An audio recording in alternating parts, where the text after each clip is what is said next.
Good morning students. हम पढ़ रहे हैं इंडस्ट्रीज़ के बारे में और इसकी हम क्लासिफिकेशन कर रहे हैं। तो पहले हमने इसको क्लासिफाई किया था इंडस्ट्रीज को on the basis of raw material, जिसमें एग्रो बेस्ड इंडस्ट्रीज हैं, mineral based industry, marine based and forest based industries थी। तो सेकेंड इज द साइज।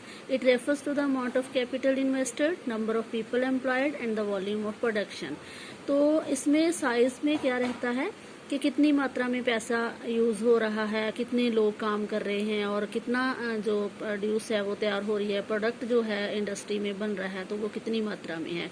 तो based on size industries can be classified into small scale and large scale industries.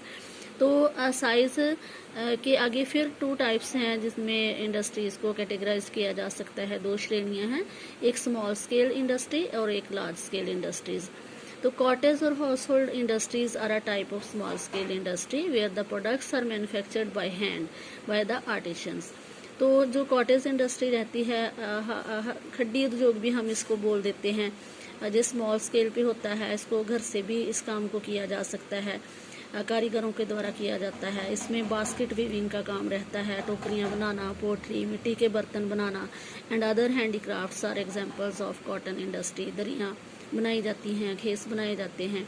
Small scale industries use lesser amount of capital and technology as compare to large scale industries. तो large scale industries में जैसे बहुत ज़्यादा technology का इस्तेमाल होता है और बहुत ज़्यादा पैसा लगता है, स्मॉल स्केल इंडस्ट्रीज में ऐसा नहीं होता है, जहाँ कम पैसा लगता है क्योंकि एडवांस टेक्नोलॉजी इसमें यूज़ नहीं होती है और अलग से फैक्ट्री नहीं लगाई जाती है, घर में ही काम कर लिया जाता है। तो लार्ज स्केल इंडस्ट्रीज जो होती हैं, लार्ज वॉल्यूम जो प्रोडक्ट्स के हैं बनाती हैं, बहुत भारी मात्रा में चीज़ें तैयार की जाती हैं वहाँ पे। तो investment of capital is higher and the technology used is superior in large scale industries. तो जो बड़े पैमाने के उद्योग होते हैं उसमें बहुत ज़्यादा पैसा लगता है, उसमें हैवी मशीनरी, जैसे आयरन इंडस्ट्री ही ले लो, आयरन एंड स्टील इंडस्ट्री, तो हैवी मशीनरी का इस्तेमाल होता है, उसमें बहुत ज़्यादा वर्कर्स लगते हैं, तो वहाँ पैसा भी ज़्यादा चाहिए होता है। तो silk weaving and food processing industries are small scale industries.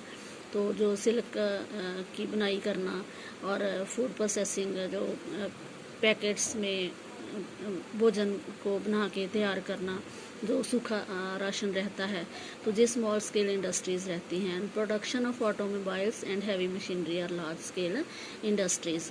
तो जो ऑटोमोबाइल्स तैयार होते हैं और हैवी मशीनरी जो होते हैं, आयरन ओर से हैवी मशीनरी तैयार की जाती है आगे स्टील की, तो ये लार्ज स्केल इंडस्ट्री की एग्जाम्पल है। Third one is the ownership. Industries can be classified into private sector, state owned और public sector, joint sector and cooperative sector. तो इंडस्ट्रीज जो हैं इनको ओनरशिप के आधार पे, मालिकी के आधार पे, जो प्राइवेट सेक्टर होता है, प्राइवेट इंडस्ट्रीज होती हैं, जहाँ फिर स्टेट ओन्ड, जहाँ इसको पब्लिक सेक्टर भी कह सकते हैं, जॉइंट सेक्टर और कोऑपरेटिव सेक्टर रहता है। तो प्राइवेट सेक्टर इंडस्ट्रीज जो हैं they are owned and operated by individuals और अ ग्रुप ऑफ इंडिविजुअल्स। तो इसमें क्या होता है कि प्राइवेट प्रॉपर्टी रहती है किसी व्यक्ति की, जो उसने इंडस्ट्री लगाई है। प्राइवेट सेक्टर इंडस्ट्री एक कोई व्यक्ति, जहाँ बहुत सारे व्यक्ति मिलके, एक ग्रुप जो है वो मिलके लगाते हैं और जो भी उसका बेनिफिट आता है वो सारे उसमें आपस में बांटते हैं, इसमें सरकार का कोई भी इंटरफेरेंस नहीं रहती है। तो public sector industries are owned and operated by the government.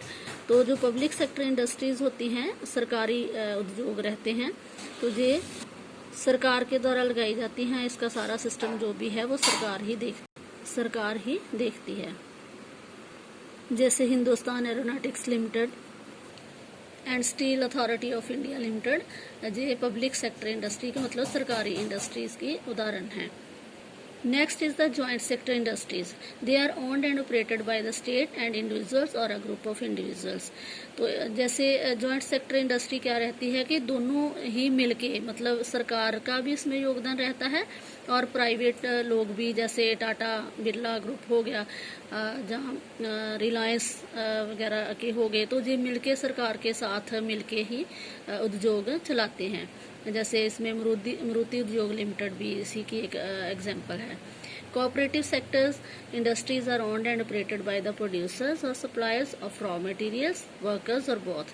तो कोऑपरेटिव सेक्टर क्या होता है, जिसमें जिसमें सोशली और इकोनॉमिकली लोग जुड़े होते हैं, अपनी ज़रूरतें पूरी करने के लिए वो एक ऑर्गेनाइजेशन बनाते हैं। तो इसमें जो प्रोड्यूसर्स रहते हैं, कच्चा माल सप्लाई करने वाले लोग और वर्कर्स दोनों इसमें होते हैं। जैसे Anand milk union limited and Sudha dairy जो है वो इसकी कोऑपरेटिव सेक्टर की उदाहरण है। तो नेक्स्ट वीडियो में हम पढ़ेंगे factors affecting location of industries.